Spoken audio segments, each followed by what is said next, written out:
When my husband discovered that I couldn't inherit any of my father's assets, he erupted in rage. "What do you mean you can't inherit anything?" he screamed. "If that's the case, I have no use for you anymore. I want a divorce right now." His words cut deep, and in that moment, I felt a surge of anger and betrayal. Soon after, I exacted my revenge on both my husband and my sister, who had swiftly married each other. My name is Flo, a 32-year-old office worker. I married George, whom I met through a relative 2 years ago. My family, though once wealthy, faced uncertainty over who would inherit since we were all daughters. George was introduced to me as a suitable match who could potentially join our family. After our wedding, George moved in with me at my parents' house, where we lived with my father after my mother passed away. Initially, George seemed kind and respectful towards my father, earning everyone's trust.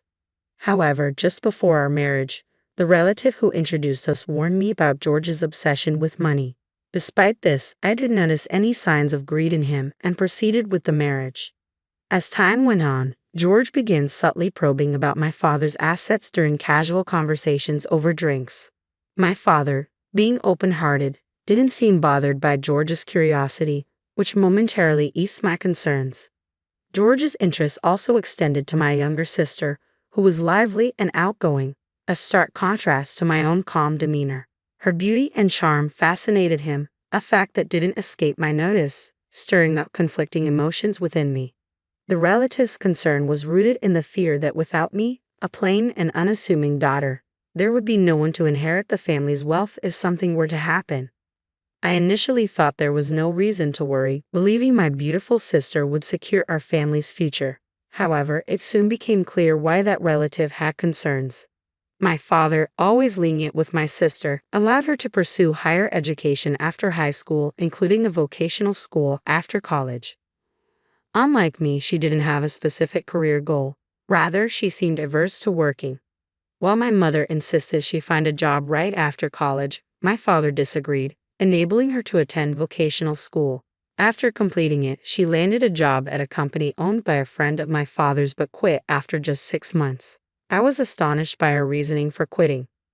"I couldn't show my full potential at that company," she claimed. My mother and I were baffled by her confidence despite her short stint. Nevertheless, my father believed her and swiftly arranged for her to join another company. Soon after, when our mother fell ill and was hospitalized, my sister visited daily, often skipping work. Eventually, she quit again, proclaiming she would care for our mother. However, her idea of caregiving involved idle chatter or smartphone scrolling in the hospital waiting room.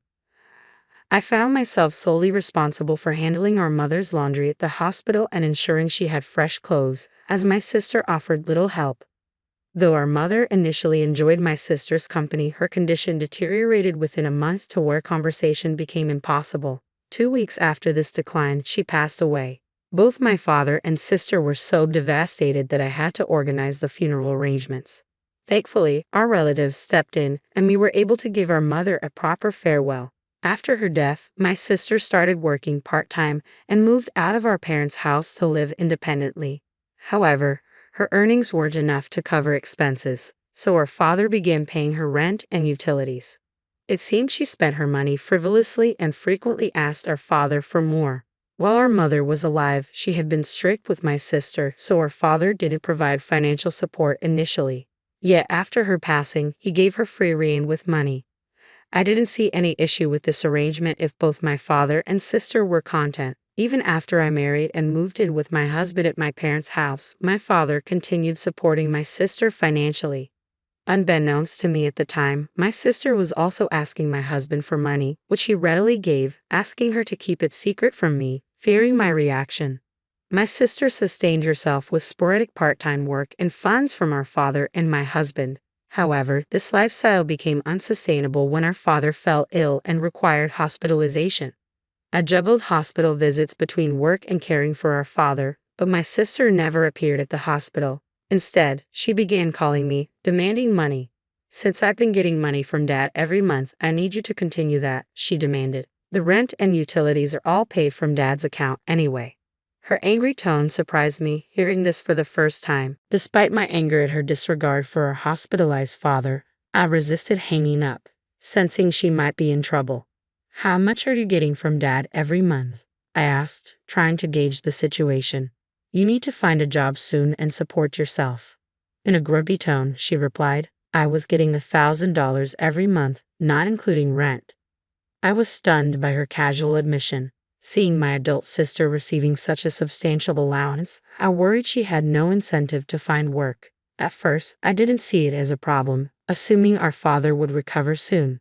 However, his condition suddenly deteriorated, prompting me to contact our relatives urgently. The doctor's serious prognosis left me deeply shocked.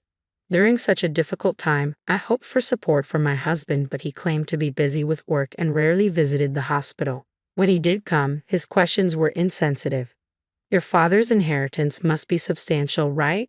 Since it's just you two sisters, you'll split it evenly, he remarked, fixated on the inheritance. I was speechless, realizing my husband's obsession with money, a trait my relatives had warned me about. It left me feeling disgusted. Even when my sister called and I explained our father's critical condition, her concern was solely about money. Forget that, just make sure you send me my monthly allowance. I can't survive without it, she insisted before abruptly ending the call. I was furious with her selfishness, yet worried about a faint male voice I overheard in the background, triggering a sense of unease. A month later, our father passed away, but neither my sister nor my husband were present during his final moments. As I dealt with the funeral arrangements, memories of my mother's funeral weighed heavily on me. To worsen matters, neither my husband nor sister offered any help.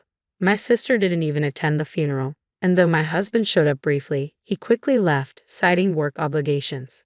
Even the relative who introduced us noticed his absence and asked about it. What happened to your husband? It's odd for him to be absent, they remarked. All I could manage was a bitter smile in response. He's busy with work, had to head home, I explained, feeling disappointment welling up inside. After the funeral, as I finally caught my breath, my husband approached with a grin.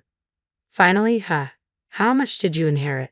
It must be quite a sum, even if split, he asked eagerly. As warned by my relative before our marriage, it seemed my husband's thoughts were consumed by my father's inheritance. Disappointed, I responded casually, my sister gets $100 million, and I get nothing. I hadn't spoken to my lawyer yet, and with the funeral just behind us, I hadn't sorted out my feelings either. My husband, gleeful about the inheritance, provoked me to the brink of laughter beyond anger. Upon hearing my words, my husband erupted, What? You can't inherit anything. If that's true, I have no use for you anymore. Let's get a divorce right now. Feeling the same way, I retorted, Let's do it. You married me for my father's inheritance in the first place, didn't you? I'll divorce you. With that declaration, I thrust the divorce papers I had prepared towards him. He seemed taken aback, but signed them nonetheless, as if he had expected this outcome. As he finished signing, my ex-husband remarked bitterly before leaving, I'll divorce you, who has no inheritance, and marry your sister Emily to get the $100 million. Undeterred, I promptly filed the divorce papers. Breaking free from my scoundrel of a husband felt liberating. The next day, it seemed my ex-husband had already filed for marriage with my sister Emily. A few days later, he called me, still convinced of his delusion. When are you going to start the inheritance procedures? Give Emily the $100 million as soon as possible, he yelled into the phone. I waited patiently for the call from my ex-husband, refusing to initiate contact myself after he left the house on his own. When his call finally came, I answered in a matter-of-fact tone. Let's discuss it at my place this Sunday. I'll be prepared for the proceedings, I informed him calmly. My ex-husband, believing he was about to receive a windfall, was elated and quickly hung up the phone.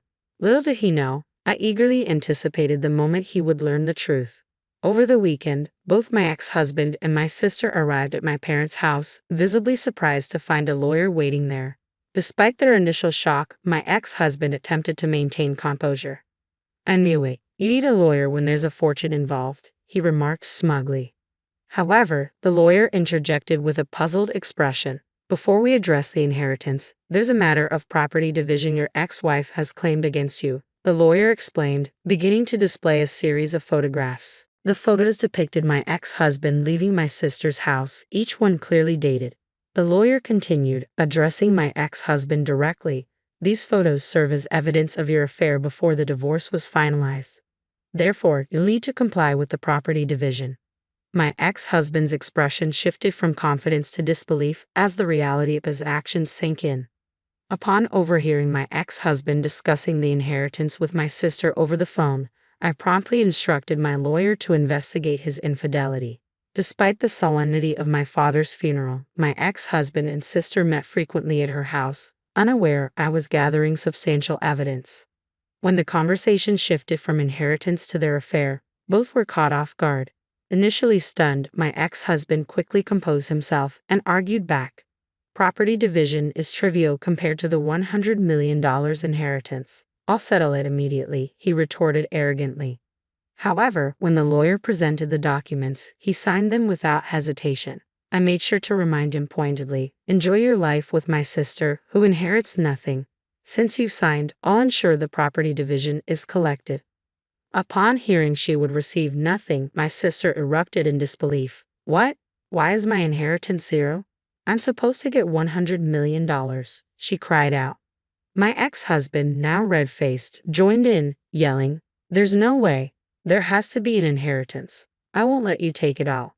The lawyer calmly intervened, beginning to explain the situation to the infuriated pair. Emily is actually the biological child of her late mother from a previous relationship. She was never legally adopted by Shlo's late father, so there is no legal parent-child relationship that would entitle Emily to inherit. Turning to my sister, who appeared bewildered, the lawyer continued, when our parents remarried, you were about 1 year old. I was 6 and clearly remember how happy I was to suddenly have a sister. The revelation sank in slowly as the truth of the situation became clear to both my ex-husband and sister, their anger dissipating into stunned silence. I never imagined my own sister would betray me by stealing my husband. When our parents remarried, they had already been burdened with young children from previous relationships. They believed in balancing their affection and attention between us. My mother treated me as her own daughter, showering me with love, while my father cherished my sister, perhaps indulging her more because she wasn't his biological child. Despite the family dynamics, my mother never adopted my sister, a decision that raised suspicions among relatives who were aware of my father's considerable wealth. They often recommended me for marriage, knowing I was the sole inheritor of my father's assets. If my parents had had children together, the situation might have become even more complicated. However, they deliberately chose not to, likely to avoid future inheritance disputes. Now, I understand that my father financially supported my sister throughout her adult life because he couldn't leave her an inheritance. Legally, neither my sister nor I were officially adopted by our respective parents, but that never mattered to us. We grew up together as siblings, unaware of the legal nuances until now. It seems our parents never disclosed to my sister that they had both remarried before, and today was the first time she learned the truth about our family's complex history.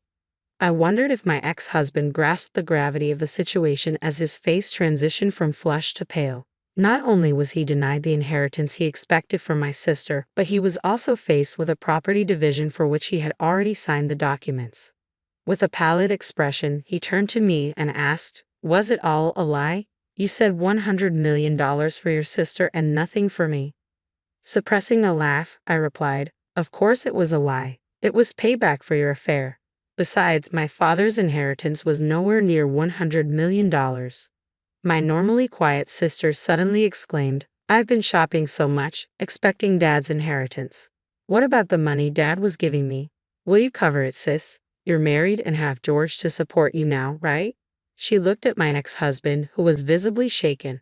However, he shook his head and said, I can't afford that. I spent expecting the inheritance, and now with the property division, I'm stretched thin. After saying this, my ex-husband unexpectedly knelt before me, apologizing profusely. Tilo, I'm sorry. It was all my fault. Can we please get back together? The lawyer, who had been packing up, chuckled at the sight. Where did that arrogant attitude go? He remarked. George pleading on his knees like this is quite the turnaround. After the discussion, my ex-husband and sister left dejectedly, and they soon divorced. My ex-husband, who had remarried with hopes of inheriting my sister's fortune, lost interest in her when she received nothing. He was adamant about the property division and his inability to support my sister. Since he had no assets, I decided he would pay from his monthly salary, as advised by my lawyer, to ensure I received what was due. Meanwhile, my sister, no longer supported by her father, struggled to make ends meet with part-time work. Eventually, her debts piled up, leading her to file for bankruptcy. She moved out of her apartment, and I lost track of her whereabouts.